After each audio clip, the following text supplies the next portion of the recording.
At the end of 1941, my family was living in the city of Kishtim in Chelyabinsk Oblast. I was working as a lathe operator's apprentice at the Red Metalworks factory. That November, the Kishtim City Party Committee summoned me from the factory and sent me to an outlying village in the oblast to work as its agent for a month. To my objection that I was a city fellow who wouldn't be able to distinguish wheat from rye, the city party secretary burst out laughing and said, "I hope you will now learn." So, suddenly, and for the first time in my life, I found myself in a rural village. The village was called Babkino. There were no radios, no telephones, no newspapers, not even any electricity in the village. They used kerosene lamps and candles instead. There was one hand water pump for 2 streets, and women with buckets dangling from yokes came to it from far around. It is true that water supply and canalisation had long been in the planning stage, but they were not implemented until 1960. In my musings, I didn't stop to notice that I had already gobbled down my mother's last meat patty, which I loved so much, and I had started in on the shortbread. Mama had provided me with food for the road, warm socks, a sweater, a whole packet of paper and envelopes, a pen, and some pencils. Soon all of this would disappear in turn without a trace. Would I make any friends? How would everything go? The door gave a squeak. On the threshold, an unfamiliar tall fellow was standing in a greatcoat like mine, but his hair was still shaggy. On his back was a strange bundle with a strap across his chest.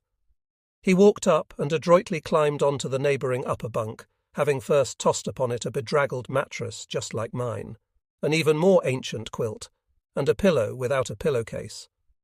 He removed his strange over-the-shoulder burden and left it on the lower bunk. "We're going to be acquaintances. Allow me to introduce myself. Alexander Rizhikov from the city of Gorky.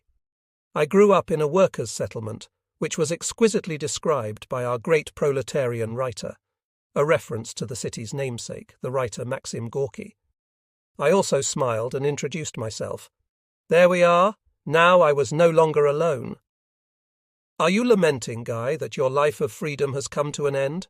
Don't rush to grieve. Just be a bit sad, friend. Everything lies ahead. They've brought us together for war. Then he suddenly remembered. Jesus, within an hour, it's the new year. Shall we sing? A little New Year's tree sprouted in a forest. In a forest it grew. I reluctantly took up the song, and we sang it together. Then Sasha, the nickname for Alexander, said, "Well then, today you are playing the role of Father Frost, and I'm Snegorochka, the snow maiden in a famous Russian fairy tale. Sound right? Just don't let slip such a memorable event, the first holiday in the barracks." He climbed down and set up an improvised table, covering the metallic springs of the lower bunk with his mattress. Then Sasha left, and I began laying out some holiday refreshments. I put down some homemade shortbread, 2 astrakhan dried vobli, a type of freshwater fish, the Caspian roach, some fruit drops from Gorky, and some Japanese smoked sprats, herring. Sasha returned with 2 mugs of water, spotted the spread I had arranged, and exclaimed, "What a table you've set!" He gave the box of sprats a turn in his hands, then asked, "Where did these come from?" "A strange story," I replied. I was sitting in the station at Kishtim, waiting for a train. Several freight cars had gotten stuck there, filled with these cardboard boxes of Japanese sprats, which were being shipped from Japan to Moscow. But the capital city had no need of sprats at the time, so an order had arrived. Within 2 days, empty and clean the freight cars and transfer them to the Ural line. So they instantly put all the sprats up for sale on the spot, so that Kishtim residents were able to stock up with probably enough Japanese smoked sprats to last their whole lives. "You were lucky." We raised our mugs and wished each other all the best for the new year. "And now I'll indulge you, friend," Sasha pronounced. He carefully picked up his strange bag. It turned out to be a case, and inside it was a guitar. Delighted by my astonishment, Sashka, another diminutive form of Alexander, announced, "In honour of the new year, the first arrivals in the barracks, our acquaintanceship." Give a listen, sir, to songs of our past, our now pre-military lives. Folklore. He tuned the guitar, started singing, and sang one song after another without stopping. He played and sang superbly, and the songs, what songs! Before the war, the entire country had been singing them in peasant households, around the holiday table, in moments of sorrow and joy. At his listener's request, Sasha sang For the Gal from the Little Tavern twice. That is how we greeted the 1942 New Year, falling asleep only just before dawn. Within a week, the barracks was full of life and the sound of young men's voices. We quickly got to know each other. Everyone was quickly divided up into platoons, and we were introduced to our platoon leaders. We each received an assigned bunk. Gradually, we were adjusting to army life. And of course, we started our training. Our leaders trained us according to an accelerated schedule. From the first days, we plunged into our studies and worked to the point of exhaustion. Within a half year, I was supposed to become a mortar platoon leader. We did parade drills every day. Twice a week, target practice. Our instructors crammed together lessons in the field service regulations, and you couldn't count them all. Communications, tactics, and infantry weapons, such as the pistol, the rifle, and the carbine, then machine guns, and we would almost be ready for work with mortars. They trained us in hand-to-hand fighting techniques as well. Once a week, we skied up to 20 or 30 kilometers, then rehearsed scouting the location for combat outposts and setting them up. Besides that, several times they woke us up in the middle of the night with alarms, and we would have to conduct nighttime rapid marches of up to 10 to 15 kilometers with full combat gear. It was astonishing. 6 o'clock in the morning. It is still dark. Just like a blow to the head, the deep voice of the sergeant major rings throughout the barracks. Get up! I leap from my bed. It is easier for me than for Shirka, my neighbour.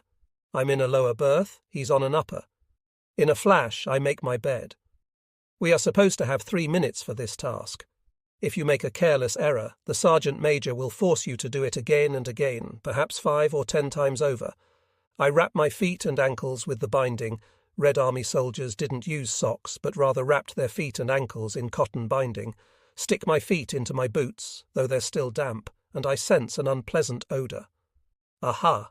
Very likely. Someone got even for my winning streak in cards last night by pissing in my boots. But I have no time to spare. Everything has been calculated down to the minute. Get moving! Get moving! We rush in formation to the toilet. It's a long, narrow, cold room with green-painted walls. On one side, there are 20 washstands. The water is cold, and the edges of the wash basins have become icy. Along the opposite wall are crude latrines in individual stalls, but the stalls have no doors. The latrines are nothing more than open holes over a raw sewage pit. The line of waiting men usually stretches in both directions. The day begins with abusive speech and ends with the very same. The latrine is at your disposal for just 4 minutes. While the fellows are washing, I quickly occupy an empty booth. I change my foot wrappings and re-wrap my feet with fresh ones. I have no time for anything else. I'd like at least once to have time to complete my natural functions, but I'm afraid of making the attempt now, because if you exceed the time limit or the patience of the waiting students, they will unceremoniously drag you off the latrine and toss you out of the stall. In that case, the least evil might be that I soil my underwear. So I leave the rest for later. I brush my teeth, clean myself below the waist with cold water, and then rub myself briskly with a towel until my skin is red. But the senior sergeant is already forming up the platoon. Get moving! Get moving! Everybody is in their undershirts, tucked into their trousers. At a quick step, we go down the staircase to the parade ground. There, it's Siberia. The temperature is nearly 10 degrees below zero. The smoke from the chimneys, like the tail of an angered cat, rises straight up into the air. There's no wind, just pure, frigid air. We are young and strong. We limber up with a short jog, and then the next command rings out. Exercises, get moving. Hup, 2, 3. We do 20 different exercises for 40 minutes. Meanwhile, other men on duty are sawing and chopping firewood for the kitchen and for heating the barracks. I've already learned how to grip a saw without excess tension in my hands or arms, and fatigue no longer overcomes me when I use one. After calisthenics, we run back into the barracks. We put on our field shirts, the buttons of which gleam because they've been scrubbed with a mixture of chalk and tooth powder. In formation, we briskly march to the dining hall. Get moving! Get moving! It's 7 o'clock in the morning, and how much has already been done? We shoot at dummies and targets with rifles and machine guns. 1 day a week, in any weather, we have field exercises. We work with field maps, learn how to make independent decisions in combat and on the march, and so forth. Dinner. In formation, we quickly march to the dining hall. Plates lined up in formation are waiting for us on the tables, with pea, millet, or sometimes buckwheat porridge, 10 grams of butter, 2 slices of bread, and 2 lumps of sugar per mug. If you want more tea, well, you can add some water to whatever's left in your mug and drink that. It's also a bad deal if you fill yourself with pea porridge, as you're likely to be up half the night. After dinner, we have tactical classes twice a week, and political instruction every other day. The very worst thing we had to endure, as it turned out, was not the parade drills or cramming the field regulations, but the political classes. Someone accurately described them as funerals with honour. 3 times a week we honourably lay to rest the time that had been killed by the classes with the political instructor, the deputy commissar. He was a somewhat strange man, short, with a florid complexion and a considerable paunch, which seemed to us to be impossible in the army. By his entire appearance he reminded us of a little barrel of beer. He was an educated man, but dense and colourless. He always seemed tense and often mopped the sweat from his brow with a handkerchief. Nothing seemed to come easily to him. His lectures always mixed truth with lies, and it was difficult to determine which was greater. We spent half the lesson time listening to him read extracts from the speeches and orders of the People's Commissar of Defense, Stalin. One of the guys once calculated that, on average, there were 10 citations from Stalin per class. That meant 30 per week and 120 per month. That's why the political instructor got the nickname among us of Stinking Reciter. The only benefit of his classes was when he told us about events at the front, though it must be said that we already knew most of this news beforehand. Unfortunately, even at the front, I often bumped into many of these political instructors, windbags, stupid, and distant from a soldier's spirit and other human feelings. The hour before retreat. After the painful oppression of the political classes, the most long-awaited and favourite hour of the day finally arrived, the hour before retreat. The hour of freedom, as my friend Yurka Davidov called this leisure time. It lasted all of 60 minutes, but there was so much to do. Write home, sew up or mend something, listen to the radio, or peruse a fresh newspaper in the Lenin room, play at least one game of chess or discuss the situation at the front. Our hearts froze whenever we heard the words, "Today our forces abandoned the city of..." These activities left only a few calculated minutes for personal reading. 10 o'clock in the evening. The routine training day has come to an end. Everyone in the barracks is in their bunk. The noise gradually subsides, and the silence of the night settles over us. But it only seems that way. After the sergeant major and officers leave, a nightlife begins. Card players take up their games of chance. Here and there, guys are playing checkers. A regular cascade of anecdotes and storytelling continues beyond midnight. The storytellers among the students try to outdo each other. Many of their stories are as old as Abraham and Sarah, and military personalities occupy a large place in their tales. But most of all, their anecdotes are lewd and obscene. Once, the Leningrader Zhenechka, no longer able to withstand the lurid talk, rose from his bunk and peacefully appealed to the storytellers. "Don't you understand that you're talking filth?" Everyone fell silent. Only one shrill voice rang out from where Fedenka and a few of the Cossack cadets were lying. "Shut your trap!" But soon appeals rang out from different corners of the room. "Enough of your neighing, we're nearly bursting our guts laughing, and tomorrow is target practice." The night carnival fell silent. The barracks sank into sleep. But at 6 a.m., as always, the voice of the sergeant major loudly growled, "Get up! Get moving!" In our first days of training, the company designated me as a squad leader. I spent 1 week in that position, but then the students knocked me off my pedestal. Only one person protested this action, Yura Davidov. The mutiny was organised by the Magnificent Six. Everyone in the platoon called them the Cossacks, because they had all arrived from Cossack villages in the Donbass region. Once at the specialist school, they laid claim to a special role among the cadets. They acted like friends of the court, often referred to each other as the Brotherhood, and bullied everybody else. For some reason I didn't understand, they particularly won the favour of the platoon commander, both on and off duty. By their education and cultural level, they weren't very different from our lieutenant. How they wound up at the specialist school isn't clear. The majority of them didn't have a middle school education. Obviously, some local military bureaucrat had decided that the war enlists everyone, a well-known phrase at the time. It was difficult to live with the Cossacks in the barracks. Cheeky, rude and awful, they were also card sharks and petty thieves. I don't doubt it was one of them who swiped my first worker's wages, which I had brought from home.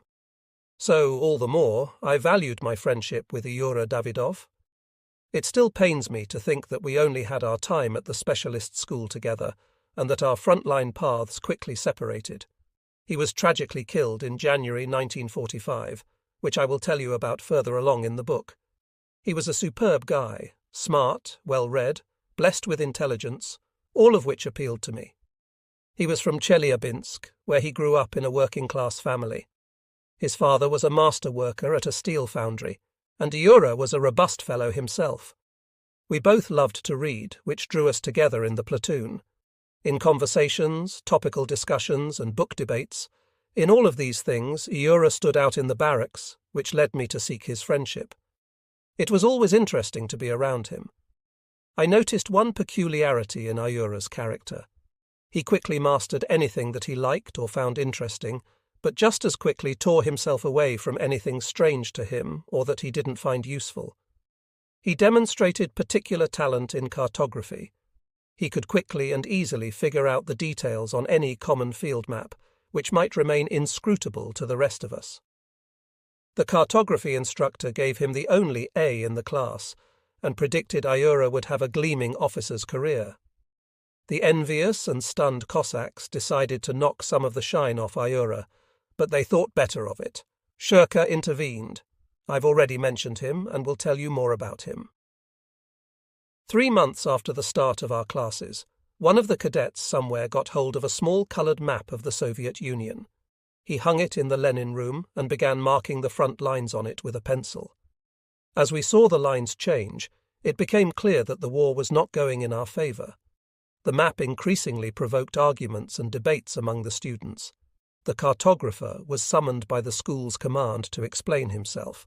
Within a week he was dismissed from the school and sent to the front. The map disappeared as well. We took all of this quietly, but it forced many of us to stop and think and gave us a better understanding of what's right and what's wrong. Stepan Davidov, Uncle Stiopa.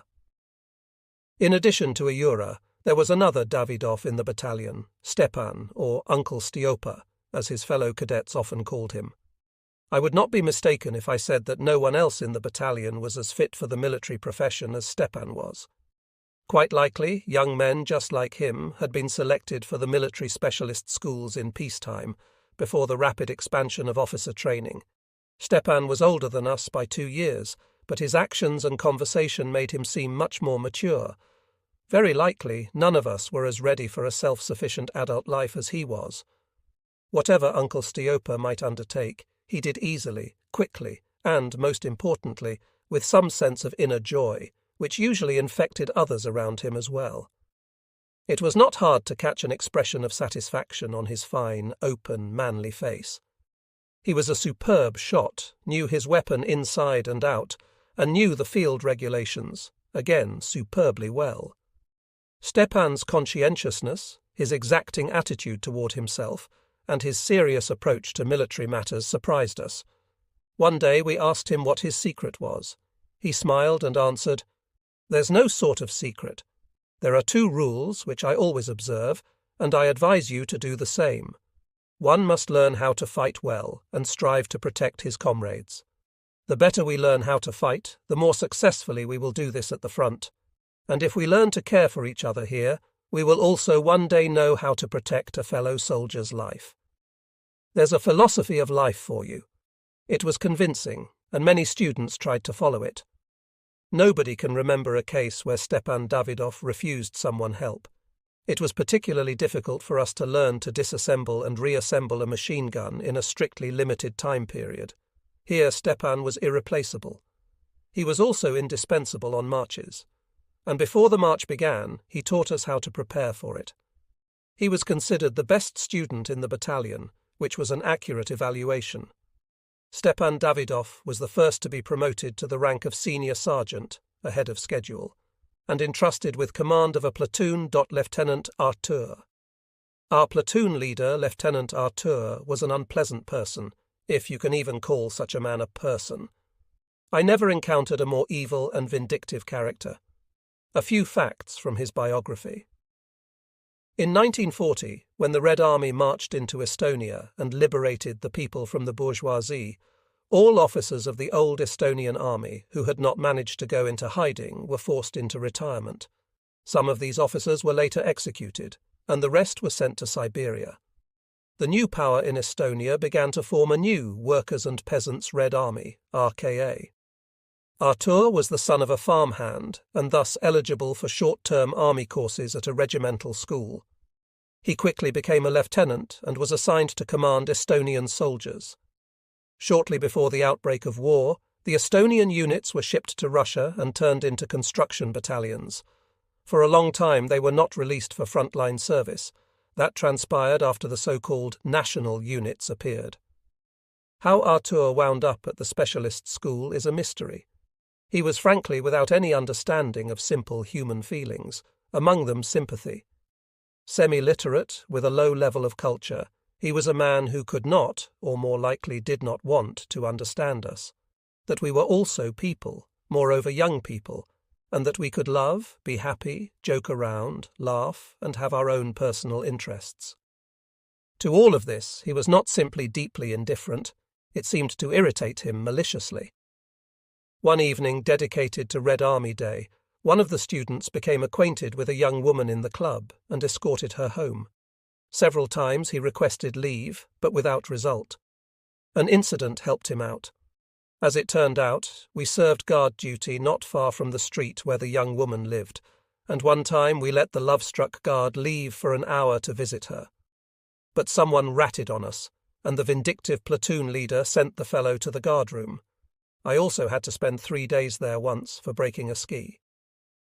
Guard duty. How those nighttime guard duties wore us out. Usually we were guarding army warehouses, which had been situated in abandoned churches.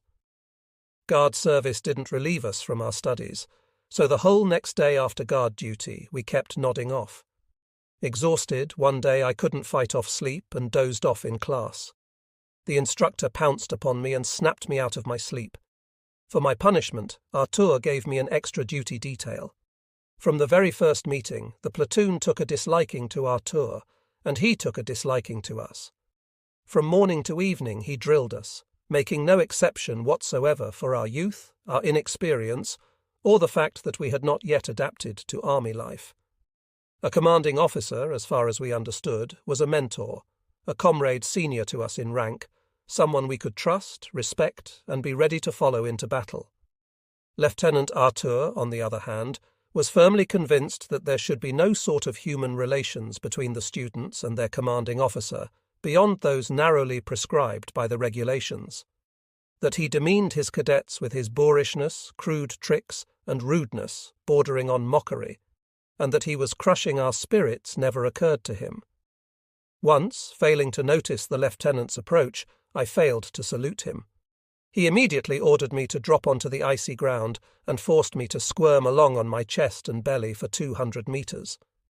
This little tyrant performed similar pranks with other students, but the next day I fell ill. By evening I felt terrible, and I requested permission to go to the medical ward. Lieutenant Arthur glanced at me with his blank, fish-like eyes and denied me permission, adding a complete lecture. "How do you intend to fight? Are you going to flee the front lines to the Medsanbat, Medical Sanitation Battalion, every time your little finger hurts? Drink a glass of cold water with some salt, and your soreness will pass. Are you a soldier or a woman?" I felt even worse the next morning, so I didn't go to the morning calisthenics and declined breakfast. I simply lay on my bunk and resigned myself to whatever might happen to me for these transgressions. Shirka brought me some hot tea from his dining table. He advised me to go over Artur's head and appeal to the company commander, who gave me permission to visit the medical ward. Company Commander Kovalchuk, Senior Lieutenant Kovalchuk, a regular army officer, was a man from a completely different mould and was more gentle and respectful to our circle of cadets. He always found time for us and behaved decently toward each cadet. He often dropped by our barracks to see how we were coming along, and he took an interest in whether we were writing letters to our parents and what sort of news we were receiving from home. We respectfully called him Yuri Sergeyevich. He conducted our tactical classes, not limiting himself to the dry, outmoded course materials. He filled his lectures with concrete examples from the experience of the Russian Civil War and analysed the successes and failures of the Red Army. He had come to the school from the Far East, where he had fought at Khalkhin Gol and had earned the Order of the Red Star. He always wore this order on the appropriate place of his military tunic, so it was plain to see how proud he was of it. Today, thinking back on those tactical classes, one can understand how primitive they were. The lectures didn't touch upon the experiences of the ongoing war. There was no analysis of the failures of 1941, no description of the enemy's operations and tactics, no discussion of our successful winter counter-offensive near Moscow. The classes were interesting, but afterwards our heads were empty. The lectures were simply popular tales about this and that and nothing more. But I, a future commander of a platoon, or perhaps even a company commander, wanted to know how to act in battle, in the field, on the march and in the city, how to command men and how to behave in front of them, how infantry should cooperate with tanks and artillery, and how to work with a radio operator. I wanted to know details about the enemy and his weapons, and what methods and means were at my disposal in battle with him.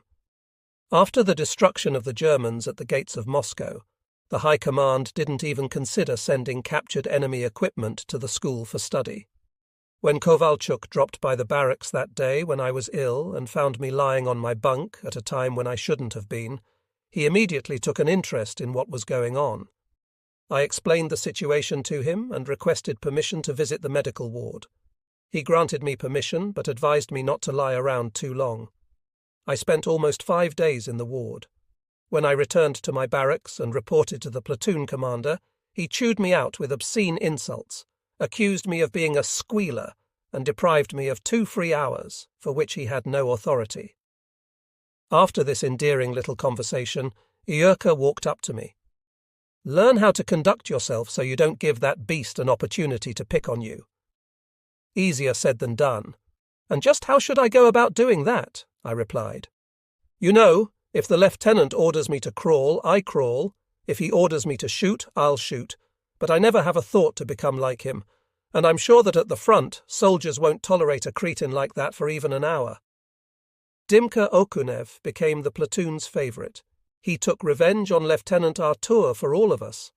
Some people called Dimka a bit crazy, others called him a circus performer. Many people tried to change the style of his behaviour, but no one managed to do so. Even Artur couldn't break the fellow's character. Even Dimka himself couldn't precisely remember how many demerits he had received. At first I heard only seemingly fanciful tales about Dimka, the good soldier Sveik, a reference to the memorable comic everyman character in Yaroslav Hasek's book, The Fateful Adventures of the Good Soldier, Sveik in the World War. I witnessed for the first time how artfully he played out a typical scene during a run-in with the company's sergeant major. The sergeant major had forced Dimka to remake his bunk 3 times. After the 3rd failed attempt, Dimka stood at attention, saluted, and precisely said his lines. I'll venture to announce, Comrade Sergeant Major, that in České Budějovice we had a similar case. The Sergeant Major, understanding nothing, became even angrier, shouting, "Clown, you're really going to get it!" This was his favourite utterance. "You'll learn how to address your superiors properly." Dimka, without removing his hand from his temple, again repeated his line. "I'll venture to report, Comrade Sergeant Major." The barracks burst out laughing. The Sergeant Major flushed all over. He finally understood that this was a show, that he and Dimka were playing roles in a satire about authority. He decided to put the brakes on the matter. "You shut your trap, good soldier. This isn't a circus show for you, but a barracks. I'm going to report to the lieutenant, and he'll make a good soldier out of you so fast your head will spin." Everyone knew that the Sergeant Major wasn't going to do anything. He loved to bluster, but in actuality he wasn't a malicious man, and perhaps he himself understood that a little joking and playing around made life more pleasant. He had already seen much in his lifetime, and had already sent many young men to the front, including his own son. The day of the battalion's shooting competition arrived. On the first day, the contestants would use rifles, and on the second day, machine guns. There had been a lot of anticipatory speeches and talks about this contest, and a lot of practice sessions. At first, Lieutenant Arthur thought to leave a few of his poor shooters behind in the barracks and report them as sick, but at the last minute the idea frightened him, and he brought the entire platoon to the shooting. 10 men would shoot for each platoon's team, but the battalion's deputy commander would select the shooters from each platoon. When the final results were announced, Lieutenant Arthur was ready to do some shooting himself. Our platoon had finished in one of the last places. But in the practice sessions, the cadets that had been selected for the contest, I wasn't among them, had proven to be excellent shots. The lieutenant understood what was going on. Everyone braced for what might happen next. Arthur didn't shoot anyone. But soon he received another blow. An episode occurred, the likes of which we had all been eagerly anticipating. On the 23rd of February, the entire body of cadets was assembled on the parade ground, and the school commandant read out the order of the Supreme Command. It was impossible to forget the final words of this order. "The entire Red Army will make sure that the year 1942 will be the year of the German fascist forces' final crushing defeat, and the year of liberation from Hitler's swine." "Hurrah! Wonderful!" resounded in the soul of every man there. We believed in Stalin and didn't think twice about whether or not we would implement his order. There were even a few disappointed voices in the general buzz. "Does this mean we won't get to the front? The war will end without us." The war, of course, would last for 3.5 more years, and only at the beginning of 1943, at Stalingrad, did the rays of the first dawn of hope appear, which stunned not only Germany, but also the entire world. More than anyone else, Lieutenant Arthur picked on Janeczka. In this case, there were no limits to the vagaries of Arthur's evil mind. The cadet, on the other hand, clenching his teeth, unquestioningly carried out whatever order his superior officer gave him.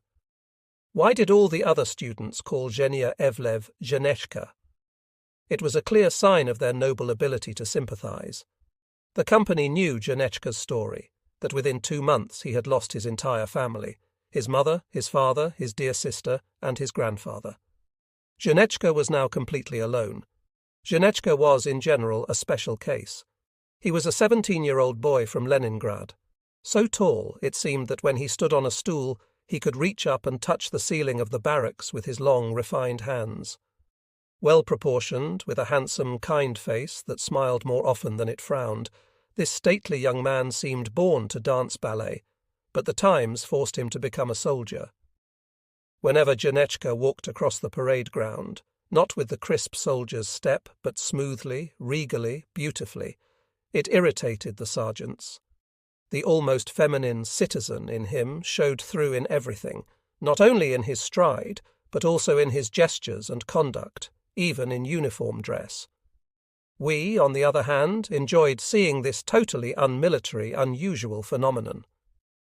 Sometimes at night, Janeczka would surreptitiously cry into his pillow, something that only the bunk neighbours closest to him knew. The fate of his family, as it was for thousands of other Leningrad families, was tragic. Within 2 weeks of the outbreak of war, his mother and sister were travelling to the Crimea and disappeared along the way. His father was conscripted into the army and, defending Leningrad, was killed in the vicinity of Kolpino. Zhenya remained with his grandfather, who didn't survive even a month of the blockade. Zhenya wasn't drafted into the army, as he had just turned 16. He did everything in those severe days of the blockade just to obtain a life-saving piece of bread. He lugged crates to the port, collected corpses from the streets, helped carry ammunition to the front, and worked in childcare facilities with orphaned children, the number of which grew daily in the besieged city. The Leningrad Komsomol Committee sent him to work as a nurse in a hospital.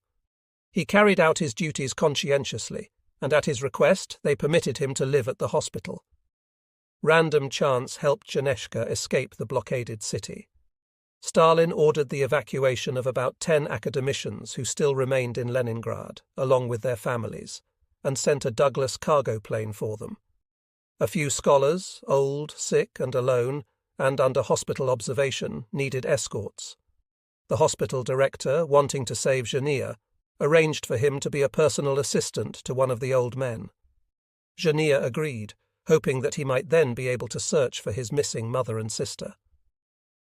Zhenya's ward turned out to be a famous scientist, now a sick, crippled, half-blind old man, but still possessing a clear mind. He and Zhenya liked each other from their first meeting.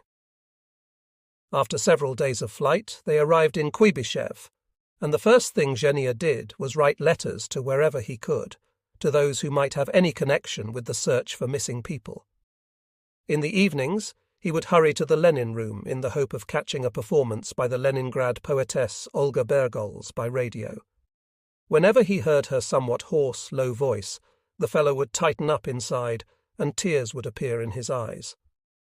Once I happened by the Lenin room while Olga Bergols was reciting her poetry over the radio, and I became a witness to Zhenya's inner suffering. On that evening, the poetess was reading some marvellous verse. I can recall only one stanza. My initial military education in the filth, in the darkness, in the hunger, in the sadness, where death, like a shadow, follows upon our heels. So happy we were together. Such stormy freedom we breathed that our descendants will envy us. Zhenechka moved his lips silently, repeating the lines of verse after her. At that moment, the school's commissar entered the room. He walked up to Zhenya and embraced him. "Son, don't cry. You're a soldier now." "Yes, yes," Zhenya answered. Then, like a little boy, he whispered, "I won't cry any more." In contrast, Lieutenant Artur increasingly sought to belittle Zhenechka. If Artur gave us one punitive duty detail, for the very same transgression he would give Zhenechka 2. He would assign Zhenya the most unpleasant work, like cleaning the stables or latrines. Moreover, Zhenya would get these assignments at a time when everyone else was eating, so he was always hungry.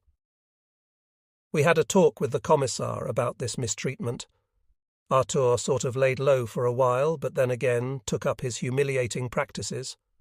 Now, however, he had created a new method of mockery. He would place whomever he thought guilty of some wrongdoing at attention, then read him the riot act, which consisted primarily of swearing and insults. His most innocent utterance in our direction was, "Don't tremble, cadet." This was Artur's favourite expression. Or, "You are a negative element in our platoon." After such humiliating tongue lashings, you would feel stricken, and it would take some time to regain your composure. Artur would especially get furious at Zhenechka after some quarrel between them had occurred. Once Artur asked Zhenya about something, and he began to answer, "I think." The lieutenant exploded. "Who gave you permission to think?" The cadet couldn't refrain himself in the face of such idiocy. "I gave myself permission." After hearing the cadet's impudent reply, the lieutenant stopped short. Zhenya understood that he had blurted out something improper, but Artur himself didn't seem to want to acknowledge it. One day, when we had returned from target practice and were just about to go to dinner, Janechka collapsed onto the floor and lay unconscious for several minutes. Another time, the company was on a long march, and Janechka couldn't even make half the distance. He had to be sent back to the barracks. Artur took advantage of these incidents and wrote a report to the battalion commander requesting that Janechka be dismissed from the school and sent to the front as a private. The battalion commander passed the report up the line of command. The higher command refused the request and issued a different order. First of all, the order sought doctors' medical opinions. The doctors examined Janir and his medical record and explained that Janechka's weakness was caused by general emaciation of his body, which had deteriorated during the Leningrad blockade, and by insufficient nutrition at the school. The school commandant ordered a daily food supplement for Janechka from the school's reserve in the form of a glass of milk, 100 grams of bread, 30 grams of butter, and 3 lumps of sugar. This food benefit seemed to embarrass Janechka. He often turned away from us when he drank the milk or a second mug of sweetened tea. In the barracks, in the soldiers' dining hall, and in the bath, we were all equal now that we were in the army, and Janechka often offered to share his extra rations with us, but I don't recall anyone ever begging even a half lump of sugar from him. After some time, closer to spring, Janir had gained a little weight, but he hadn't recovered fully by the time of our departure for the front. There was a reason for this. He still hadn't received any news about his parents. As his hopes dwindled, Janechka all the more often sought to seclude himself, became more irritable, and became fixed on one thought, of his parents and sister, which didn't leave him day or night. Concerned, Yura had a second talk with the commissar. He, the commissar, advised to leave the fellow alone. What do you want from him? He's still quite young, and in such a short period of time he has been forced to endure so much. You need to give him a chance to strengthen morally and physically. The important thing is he must not go to pieces. Look after him. All sorts of things might happen with him. I tried to figure out why Artur took a disliking to Janechka more than to anyone else. I think there was one reason. Janir was a true intellectual in every respect. I have met many such people among Leningraders, in distinction from Muscovites, among whom, alas, this type of person is rare. I say this by way of self-criticism. I'm also from Moscow. Let me tell you about Shurka. He was from the same region as our Cossacks, but at the school he followed his own line. His bunk was above mine. At our first encounter, he greeted me rather indifferently. In response to my friendly, "Hello," he coldly answered, "That one's mine." I didn't understand and thought, perhaps he's offended because I've taken the lower bunk? But this wasn't my fault. The sergeant major determined where each person would sleep. I offered to trade bunks with Shurka, but he declined, or more accurately, made no response whatsoever. Relations with him were difficult and warmed up a little unexpectedly. We were clearing snow off the roof of the barracks one day when Shurka, seemingly a strong and experienced fellow, slipped and fell from the 3-story roof. He was lucky as he plunged into a deep snowbank. Nevertheless, he badly sprained his ankle and spent more than a week in the hospital. I dropped by to see him several times while he was there. When Shurka returned, still hobbling a bit, and presented to the platoon commander a piece of paper that freed him from parade ground drills and target practice for 2 weeks, Artur called him a fraud. I rose to Shurka's defence and tried to explain the situation to the lieutenant. He shouted at me, "In the army, don't intercede. The commanding officer knows." But the platoon supported me. After this episode, I began to notice that Shurka's opinion of me was gradually changing. He became kinder and sought to help me in those classes where I was struggling. From my first days at the specialist school, it became clear that mechanics and I were not, as we say, on familiar terms with each other. Having noticed that my clumsy fingers couldn't even manage with the trigger while assembling a carbine, Shurka spent a lot of time with me, until I could handle it more or less well. Then he forced me to kiss my carbine's stock, as a sign of mutual friendship with the weapon. Shurka and I often talked together, and in those conversations he sometimes asked me questions, as if he was testing my political attitudes. Why are shops in the capital stuffed to the brim with everything you could want, while shopkeepers in the villages only seem to have vodka and cigarettes? Or, have you seen Stalin? They say he is short and that his face is pockmarked and that he looks not at all like his painted portraits. Just try to give an honest answer to questions like that in those dangerous times, Zina. The description of my life in these 4 months at the school will be incomplete if I fail to talk about my meeting with an astonishing young woman by the name of Zina. Our instructors were teaching us the art of combat and how to overcome our opponent, but I still didn't understand how they could do that if we never read a single combat manual or even a textbook. Our entire course of study boiled down to do as I say, and if you tried to offer your own opinion, you would hear in response, "Don't be a wise guy, carry out the order." It was difficult, but I managed to obtain the right to visit the library once every 2 weeks during my free hour.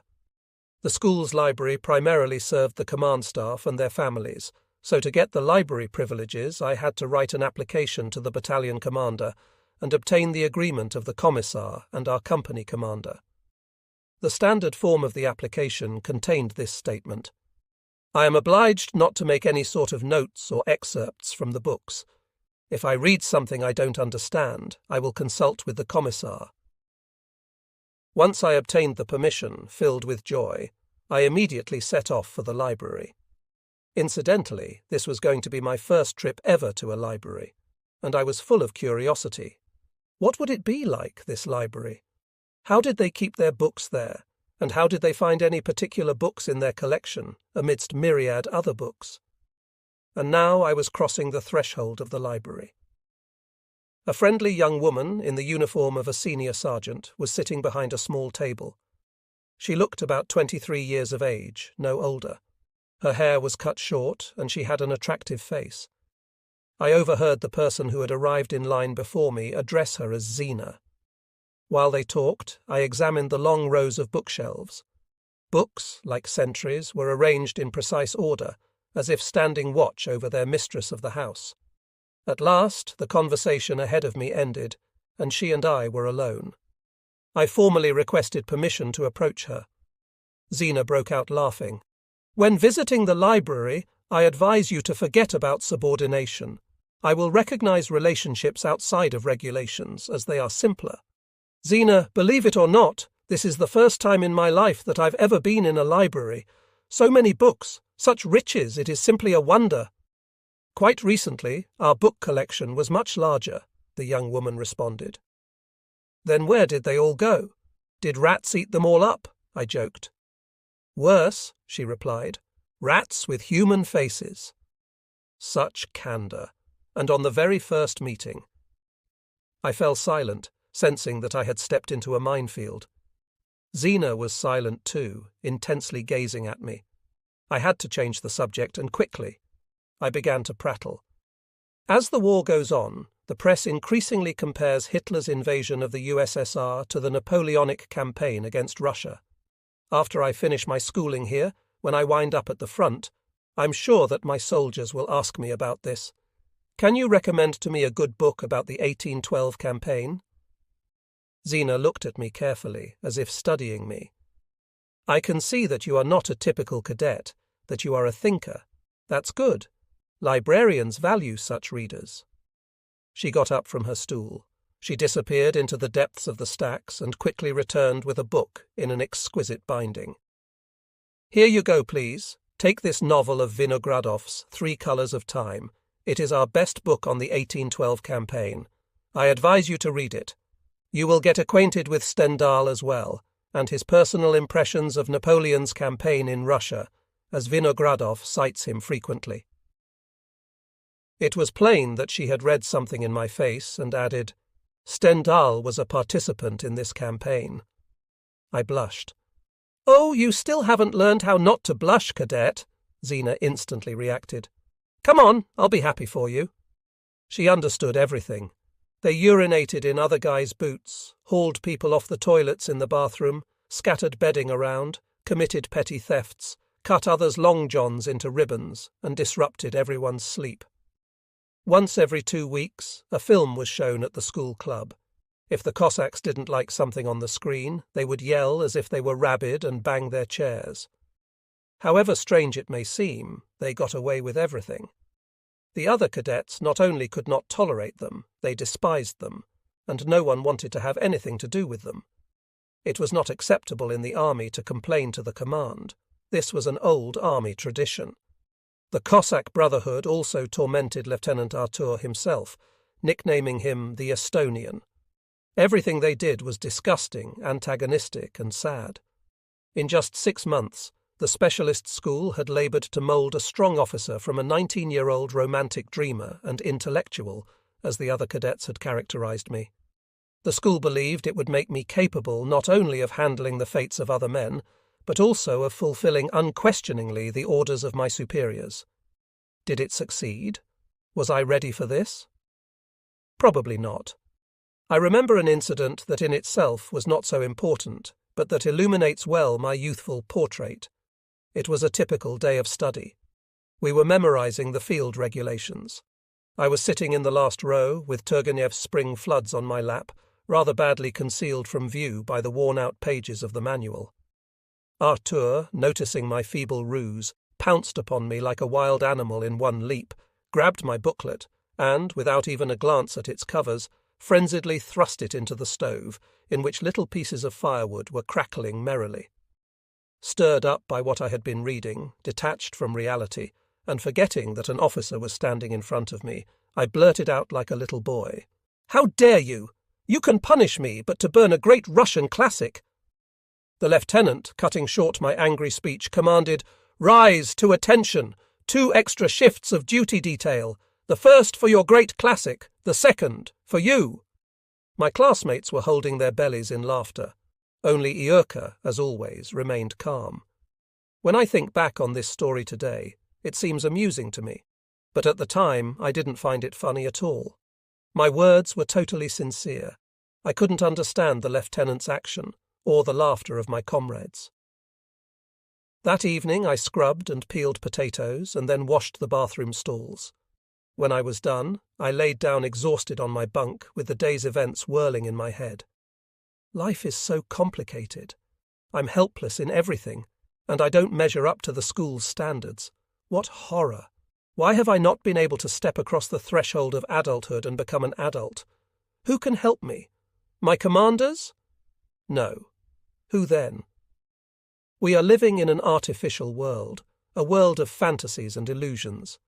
We've learned beautiful phrases, but haven't learned yet how to carry out that little bit that we know. Our brains are stuffed with quotations, while at the same time 9 out of 10 of these dogmas are incomprehensible, murky, or lies. Which are worthwhile, and which are not?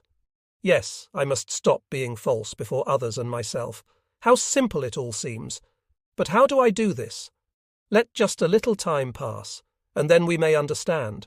Only the simplest honourable acts determine the value of a man. Only I myself can and must help myself to become an adult. Graduation April-May 1942. A mortarman without a mortar the oath. We prepared for it enthusiastically. We rehearsed the text of the oath endlessly. On the day of the ceremony at noon, classes ended. In the dining hall we were treated to excellent jelly rolls and an extra lump of sugar for our tea. Afterwards I signed the oath of loyalty to the motherland. Of course, like everyone else, I walked proudly with the awareness of my mission. I understood. Soon I would be going to the front. Time passed, and the stress and pace of our classes intensified. Our free hour was cut each day by half. The number of hours spent on studying the field regulations and on parade drills was reduced. Everything was subordinated to combat training. Field exercises became more frequent. Several times a month, the company commander, Senior Lieutenant Kovalchuk, would take us into the field and play out certain combat situations with us. For example, you are waiting to attack, but the artillery preparation has not managed to suppress all the enemy's firing points. Should the battalion attack, or should it wait for the enemy's complete destruction? Or, we're on the march, and suddenly German airplanes dive upon the column. What should you do? How should you act at a river crossing if time is short and the sapper unit has not yet come up? Where is it best to choose a position for your mortar platoon? What should you do if the enemy's tanks are advancing on the mortar battery? He presented us with many such unexpected situations, and then would lay out alternative possible solutions. We had 30 seconds to ponder the situation and offer a decision. If after 30 seconds the answer he received was silence, he immediately would turn to the next man. What is your decision? Once he got the answer, he moved on to a new subject. It was a useful and fascinating exercise, we had no doubt of that. Nevertheless, in everything we did, whatever scenarios we played out, however we conducted ourselves, taking one or another decision, a certain artificiality was present, far from real combat situations and operations. We were taught many bits of wisdom in field conditions, but these exercises had an abstract character, which became clear to us later when we were far from the training grounds. Unfortunately, we also wasted a lot of time studying outdated weapons. For example, we thoroughly studied the 1930 model of the Tsarist-era 1896 Mosin Nagant rifle, when the automatic gun had already begun to appear on the battlefield. At last, we also turned to studying the mortar. We examined the parts of a mortar and its assembly. We practiced setting the sights and how to determine the range while conducting fire. But we pottered about with the company-level 50mm M1941 mortar, which had no bipod and was too light to be of any use on the battlefield. We devoted very little time to the 82mm mortar, not to mention the 120mm mortar, which we didn't study at all prior to our graduation. This sounds strange, but during our 4 months of study at the specialist school, not one of us fired a mortar a single time, even though we had been assigned to a mortar battalion. Our instructors probably planned to give us this chance at some point, but that time never came. One day we were led out for an extra session of target practice. After the practice, a GHP occurred.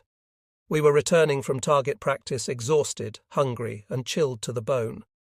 We had spent the whole day in frigid temperatures, and the march to the target range stretched 4 kilometers one way. Lieutenant Artur was moving in front of the platoon, strong, red-cheeked, his chin raised arrogantly. The intense cold was nothing to him. He was dressed in a fluffy fur hat and a beautiful white sheepskin coat, and his hands were in fur gloves. He proudly glanced from side to side as we moved down the street, sometimes bowing to acquaintances, just like a hussar. Women were stopping on the pavement to admire his display. Doubtlessly he overheard one of the women exclaiming, "What a man! You can't miss with a man like that!" Artur was literally bursting with pride and vanity. He had always wanted to be first in everything, naturally at our expense. Now Artur was content, with himself and us, as we had done some excellent shooting on the target range. When we emerged onto the main street, he gave me a sharp order. "Sing!" I began with his favourite song, and the platoon simultaneously took it up. Together we sang in full voice. Next, as always, followed 2 more songs, one about the wise, dear beloved, the other about the artillerymen to whom Stalin has given an order. We grew tired and fell silent. My own throat had become hoarse, but the lieutenant only called out again, "Sing!" The platoon didn't respond. Artur became furious. The command rang out, "Gas!" This meant we had to take out our gas masks and put them on. We all complied with the order. Then suddenly, "Double time, march, after me! Just try to run in a rubber mask, thickly coated with ice." At this moment, in fact, the scandal occurred. Approximately half the platoon took off running after our commander, while the rest, the Cossacks, Yurka, Janechka, I, and a few other cadets, didn't budge from our spots. At that moment our spirits had totally collapsed. We stood for a while and had a smoke. The Cossacks were cursing the Estonian Jew for all they were worth. At a slow pace we headed back for the school, Yurka in the lead. When we approached the school entrance, we saw Lieutenant Artur waiting for us by the gate, nervously glancing at his watch. We came to attention at his command, and, after filling our ears with a stream of foul language, he ordered, "To the parade ground, 3 complete circuits, double time, march." We dutifully obeyed. But having completed our second lap around the parade ground, Our tongues were hanging out, while the grumbling in our stomachs depressingly announced that at that time the rest of our platoon was finishing their meals. After the third trip around, none of us were thinking about food any longer. We were all nauseated and upset and wanted only to get back to the barracks and collapse onto our bunks. The situation in the platoon was strained. Little scraps of conversation were barely audible. "What shall we do with a snake like that at the front?" "I'll finish him off in the very first battle." My initial military education, Zena's revelation. On the next authorized day, I headed off for the library alone, without Iurka, as he couldn't come along. At the doors I encountered an annoyance. A sign was hanging that read, "Health Day." I gave the door a try anyway, and it opened for me. Zena was sitting, as always, behind her little desk, but now she wore a black gown over her uniform. We exchanged glances, and I understood that she was happy, that she had been waiting for me. Confused, I began to excuse myself, then to express my gratitude for the reception, despite the library being closed. Somehow, in the process, I dared to touch her arm. I was agitated with emotions. Zena quietly looked me in the eye. Embarrassed, I quickly thought of something to say. "Zena, what do you think? Why don't they let us, the cadets, have books on the history of warfare? Is a platoon commander really not supposed to know how Russian generals have been victorious in the past?" She kept looking at me silently. I plunged on. "I'm not talking about materials on the current war. Not at all. I just need to know what explains the successes of the German armies in Poland and France. There is also no literature whatsoever on the destruction of the Germans in front of Moscow. Our superior officers also avoid discussions. They teach us in one voice. Do as I do."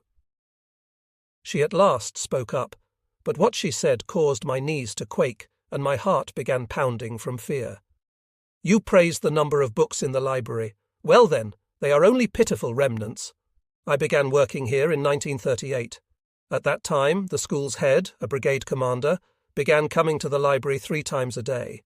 He would lock the door behind him, grab book after book off the shelves, and order, 'This one, into the stove. This one, take it out of general circulation and do not loan it to anyone without my personal permission.' Her words startled me. Coming slightly to my senses, I interjected and exclaimed, 'Did they burn even Frunze?' 'Even Frunze,' Zena answered. And then something happened that was unimaginable. They sent bundles of books, by inventory, to the censors. Next, we began regularly to receive whole lists of banned books. That's how, very quickly, our shelves emptied. Formerly manuals written by our famous generals and histories translated from the German and English languages had stood in all their glory.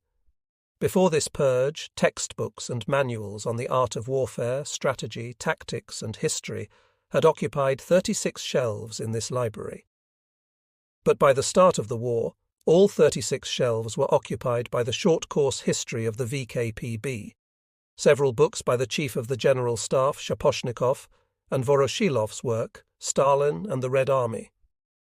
And then, around the same time, one night they arrested the school's entire command. Overnight, platoon commanders became company commanders were promoted in turn, and so on. And you ask about manuals. Where can one find any now? There are not any authors, nor any textbooks. From that world no one has yet returned. Not only people, but books as well. There you have it, cadet. You said something about Stalin and the Red Army. We are required to read it. Who is requiring it? Zena asked. The Politruk. And have you read it? Not yet, but there is nowhere I can go to read it. The Politruk promised to check. I understood that our conversation was quite dangerous, and I wondered how she could be so candid when we were still scarcely acquainted with each other. Of course, what she had said was interesting, as I didn't know about the destruction of the regular army officers, who were likely communists, and the school's founders. I didn't know about the destroyed books and the censor's prohibitions. And our superiors. Smatterers? Zena gazed at me, trying to assess my reaction, while I nervously and quietly started backing toward the doors, forgetting even to take the book I had requested from her desk. There! What a daredevil you are! What are you afraid of? The truth, she said. And I understood that you didn't know Stendhal. Her sharp, insulting words flew after me, and I swallowed them all with bitterness. I returned to the barracks in confusion, upset, tormenting myself with her final words. Why did I come up with my idiotic questions? And Zina. Obviously, for a long time, her courageous heart had been seeking a way out. What a bright young woman, direct and intolerant of evil. People don't love women like her, and they strive to get rid of them. Verily, youth is a time of courage. Suddenly, I recalled a little episode when I had offended my mother.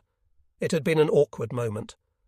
When I was little, we were living in the Ukraine, in the city of Korostan. My father was working there as a deputy chairman of the city executive committee. At the time, Korostan was becoming modernized, and my father did a lot for this little Ukrainian city. He oversaw the construction of new housing, a new power station, several schools, a theatre, a bathhouse, and the paving of the city's main streets. During the war, when the Germans entered the city, they not only killed all the Jews, but also destroyed the finest buildings. We were living then in one of the 2-story apartment buildings. Our neighbour was a doctor who worked in the local hospital. I became friends with his son, Grisha, who was my age, about 5 or 6 years old. On New Year's Day, he invited me to see his splendid Christmas tree. After the celebration, I went home in tears and asked Mama, "Why did Grisha get a Christmas tree and not me?" Mama tried to soothe me and explained everything to me in the following words. "Your father is a communist, and therefore we don't put up Christmas trees. Communist is the loftiest and proudest title a man can have." Many years passed. When father was arrested in 1937, I reminded Mama of that childhood Christmas tree and our conversation. "How can it be," I asked, "that communists aren't permitted to have Christmas trees, but they allow them to sit in prison for nothing? There's the loftiest and proudest title a man can have for you." Mama burst into tears. I began to comfort her, deeply regretting what I had just said. After Zina's revelations, I never returned to the library, not because I resented Zina, or because I was afraid for myself, but because I was frightened for her. I could not forget my father's terrible sobbing after his return from the Gulag. I won't be able to forget them for the rest of my life. At the beginning of May, when the Siberian sun was shining uncommonly brightly and the air smelled of spring, a surprise awaited us. On that day, as we usually did, we began to assemble after breakfast to head to target practice. Suddenly, a command rang out. "Dismissed! Fall in on the parade ground!" The entire school command appeared. The school commandant, a colonel, walked at the head of the group. He stopped in front of our assembled ranks and, without beating around the bush, addressed the formation. "Comrade cadets, I have received an order to send you urgently to the front. We are sending the finest battalion, and we are confident that the Tyoman cadets will not disgrace the honour of the school. After your very first battle, you will all receive your officer's rank." There were a few more parting words, and then we returned to our barracks. Someone uttered, "There's a nice piece of news for you." The cadets were quiet. We were waiting for orders, what to do next, what would happen, where would they send us. Zina wants to save. That evening, a man on duty walked up to me. "Some sort of girl in military uniform is calling for you on the staircase." It wasn't difficult to guess who it was. Zina was waiting for me. I recognized her only with difficulty. She was pale, with sad eyes, and her ever-present, somewhat ironical but happy smile had disappeared. I immediately understood that she was very agitated by something. "We don't have much time," Zina began. "I need to tell you something important. Allow me to speak with the school commandant. They'll leave you here and transfer you to a different battalion that isn't being sent to the front. You will finish your schooling normally, and you will go to war not as a common soldier, but as a junior lieutenant." So that's what it was.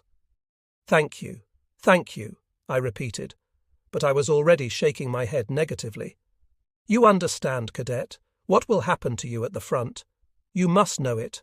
A soldier in the front lines lives only a week, but on the attack, only a day or two, no matter if he's a hero. I asked sharply, Really, should a platoon commander live any longer? I don't know, Zena replied, but an officer always has at least a minimum choice, while the soldier in the ranks has no choice at all. I beseech you, let me speak on your behalf. I don't think they'll refuse me. You most likely don't know that they've already selected a few cadets from your battalion, pupils with gold medals, to stay and finish the full course of study. But I'm a bad student in school, I replied. If you don't believe it, check my record. Again, don't do it. We've just given our oath.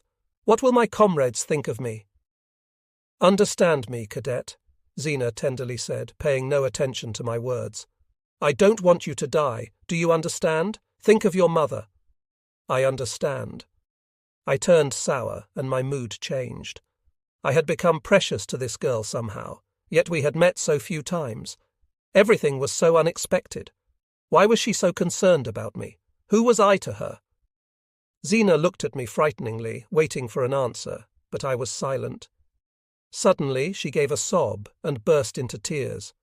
"Fool! Fool!" she cried, before turning sharply and fleeing down the staircase. I lowered my head. Why was everything so absurd? She is so sweet, so good. Perhaps this was our last meeting. We didn't even say goodbye. Nevertheless, I saw Zena one more time when the school staff and command were seeing us off. Once I found out about our impending assignment to the front, I sent my mama a telegram, informing her of the news in coded language through a superficially innocent text. She understood everything and immediately came to see me. She took a room not far from the school, made a request to Kovalchuk, and my company commander gave me 24 hours of leave from the school. During this short time, which we spent together, a sea of motherly affection enveloped me. However, in response, I carried on about some nonsense, how they were promising us an officer's rank after our very first battle, and how much they would pay us then. Did I understand my mother that day? She likely was thinking about something completely different, whether or not her son would still be alive after this very first battle, about which he was speaking so flippantly. She boiled a full bucket of water and gave me a bath in a deep wash-tub, like I was a small child. Then she dressed me in clean, homemade underclothing, kissed my face, my hands and my feet, and she cried, probably grieving. Was this to be our last meeting? Mama's arrival brought back memories of Natasha. Natasha wound up in Kishtim coincidentally, together with a friend from Kiev. She was teaching mathematics at the railroad school, and was a fairly talented painter. Mama told me that when I left for the army, Natasha painted a large portrait of me from a photograph and gave it to her as a gift. We both knew Natasha's dramatic story. On the first day of the war, German Junkers turned the airfield where Natasha's pilot husband served into a graveyard of people and planes. Her husband had been killed, and all the women and children of the flight staff were sent to Kiev. When we became acquainted, Natasha was pregnant. Mama had offered her to move from the dormitory where she was living into our house. Natasha expressed her appreciation, but declined. Parting, I told her, "If I survive, I will adopt your child." "My prince!" Natasha laughed. "Thank you for your kindness and sincerity. If we live, we'll see.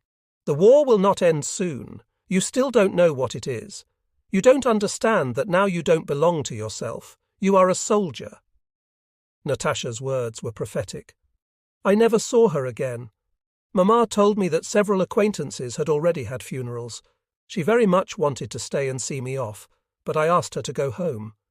When she was leaving, they gave us permission to say goodbye. We all have our own lives. But there are events when a fateful moment of your personal life turns out to be the same for many others at the same time. Then not only the time and the place of the event unify the people, but a common feeling as well, a single rush, strengthened many times over, and this leaves indelible traces in the mind and soul of a person. Such an event for us cadets was our final evening before our departure for the front. The entire battalion gathered at the school club. Officers arrived, A broad banner decorated the stage.